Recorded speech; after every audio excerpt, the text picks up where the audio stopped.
Hola chicos, hoy les hablo del F4U-1D Corsair.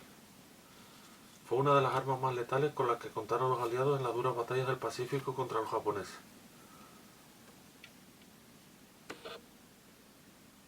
Introducido en servicio en diciembre de 1942, fue un excepcional caza embarcado de la Armada de Estados Unidos, cuya superioridad fue decisiva en el dominio aéreo de las finales de la Segunda Guerra Mundial. Hasta en su entrada del escenario bélico, los aviones nipones habían dominado la mayor parte de las batallas, principalmente gracias a las incontables victorias del versátil Mitsubishi A6M0. Sin embargo, el Corsair cambiaría la historia de los combates aéreos en el Pacífico, derribando un total de 2.140 aviones rivales y sufriendo tan solo 189 bajas en casi 3 años de enfrentamiento.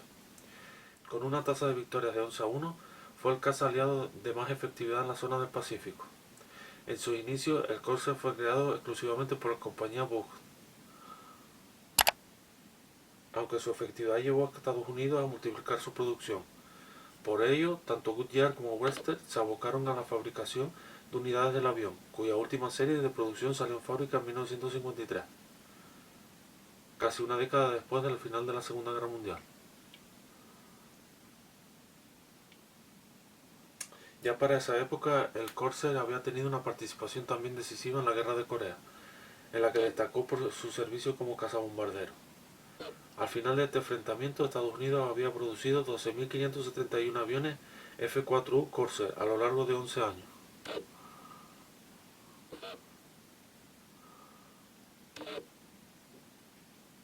La historia del Corsair se inicia en los primeros meses de 1938, momento en el que la Segunda Guerra Mundial no había ni empezado. Por entonces los estadounidenses buscaban producir un nuevo caza embarcado para acompañar a los Grumman F-4F Wilcke, ya que estaban en servicio desde ese año anterior. Tras algunos diseños fallidos, en junio de 1938 se aprueba un proyecto que habilita la fabricación del prototipo XF-41, que en mayo de 1940 tendría su vuelo de bautismo. Con un peso de 3.404 kilos en vacío y un par de alas en forma de gaviota invertida para levantar la hélice frontal a la mayor distancia posible del suelo, en su estancia en tierra. El Corsair nació como un arma efectiva de una maniobrabilidad excelente.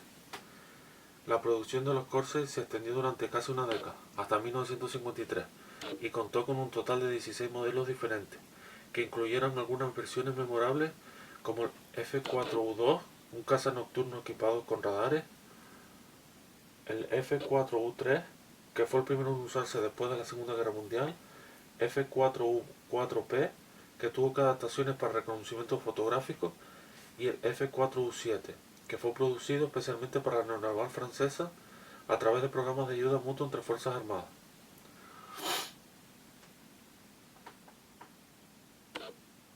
Como as del aire, cabe destacar a Kenneth Waltz, que con sus 21 derribos de aviones japoneses a bordo de un Corsair fue galardonado con la medalla de honor del presidente Roosevelt.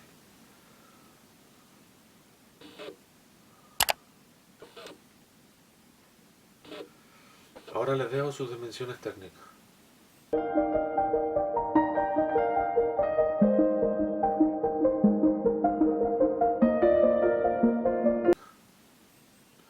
El blindaje estaba distribuido de tal forma que protegía al piloto del fuego enemigo y al sistema de combustible. En la capota con techo en curva tenía la visibilidad hacia atrás, era limitada en combate. Al ser un avión demasiado grande para operar, las áreas eran abatibles. Esto facilitaba su maniobra en cubierta y almacenamiento en los hangares. Ahora les dejo como armamento y su ficha técnica.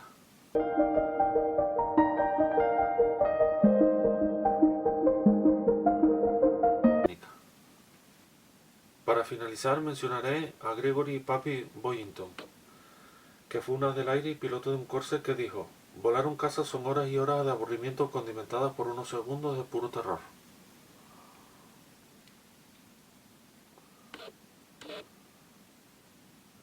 Así que bueno, espero que les haya gustado este modelo de avión de la Segunda Guerra Mundial y su pequeña historia.